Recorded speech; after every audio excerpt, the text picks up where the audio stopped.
Well, a vulgar display, anti-Israel, pro-Hamas protests hitting New York City and other parts of the world almost 1 year after the October 7th terror attacks in Israel. Disgraceful protests like these during this time are especially vile, considering the scores of innocent lives that were lost in October in Israel. It's unbelievable, all due to terrorists that want to erase Israel and Jews off the map. Here to discuss is National President of the Zionist Organization of America, Morton Klein. Morton, thank you so much for joining us, sir. Good to be with you. These growing violent displays of anti-Semitism, they've gotten so bad here in New York City. The NYPD is now deploying counterterrorism units and officers to local synagogues amid the Jewish high holy days, and also a new report showing that anti-Semitic attacks across the nation have soared 200%. They're recording more than 10,000 incidents this past year alone. How did we get here, Morton?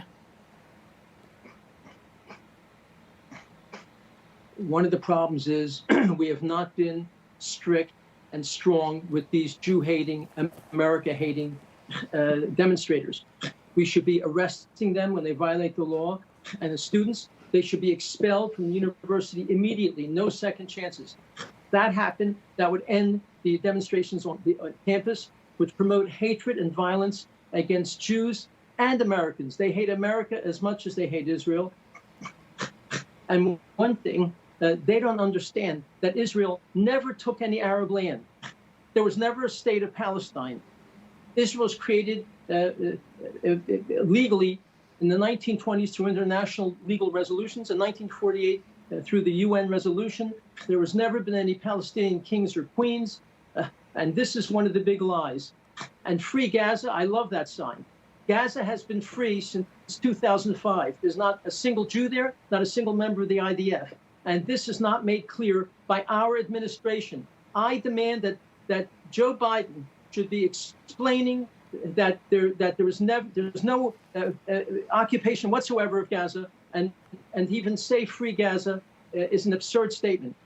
He should make these things clear. And I'll tell you what else. He has to start reinitiating the sanctions against Iran. Iran has earned $26 billion from this administration, and by eliminating sanctions, they've earned another $80 billion. They've gone from $4 billion to $100 billion in their reserves in cash. Iran funds Hamas and Hezbollah. Iran arms Hamas and Hezbollah. If Biden had not ended sanctions on Iran, they wouldn't have the money, the arms to do this. I blame our administration, where I am a proud citizen, for helping to set up a situation where Hamas and Hezbollah were capable of attacking innocent Jews brutally with the worst atrocities since the Holocaust. Yeah, Morton, you bring up an excellent point when you're talking about Iran, because Joe Biden's war on the fossil fuel industry here, instead buying the dirty oil from Venezuela, buying it from Iran, enriching the coffers of the mullahs with the millions of mullah, right? A lot of millions and millions of dollars, billions. So exactly. This is how they're doing all of this. This is the head of the snake. In order to sponsor terrorism, they're their number one state sponsor of terrorism. You need money. And it's incredible to think, Morton, that they're using our taxpayer dollars to do this. And how on earth does Joe Biden this week tell Israel to not hit their oil facilities of Iran, which would eliminate their ability to make these monstrous profits, to not hit their nukes? You mean Biden wants them to have nukes? Whose side is Biden on? By funding Iran, ignoring sanctions, and defending and protecting Iran by telling Israel, don't hit their oil facilities or their nuclear facilities. And in addition, he demands a ceasefire. Israel is waging an extraordinary effort to eliminate horrible terrorists from this world, Hezbollah and Hamas. These terrorists hate America and Christians as much as they hate Israel and Jews. And Biden is protecting and defending them by saying, let's have a ceasefire, stop the war. In what war have you ever heard of having a ceasefire? It's never happened. You continue fighting until you defeat the horrible enemy. And in this case, Iran is a bunch of Islamic Nazis who publicly state that America is the big Satan, Israel is the little Satan. We must destroy America and then destroy Israel. This is a war that helps Americans and the entire world. And Biden is trying to handcuff Israel's hands, not only by telling him not to respond in any serious way, but also by telling Israel that he's going to slow down arms. He's not going to give them arms that they need. This is an outrage. Where is the media condemning Biden for this? Has Biden asked even once Ukraine not to hit certain areas of Russia? Has he complained about Russian civilians at all? Never. This shows that this is simply Jew hatred of this administration. And I have to say something shocking. I don't believe this is appeasement by the Biden-Obama administration. I believe this is intentionally strengthening Iran so they can harm Israel, ignoring the fact that they want to harm America even more than they want to harm Israel. Morton, I feel your passion. We could talk about this for another half hour.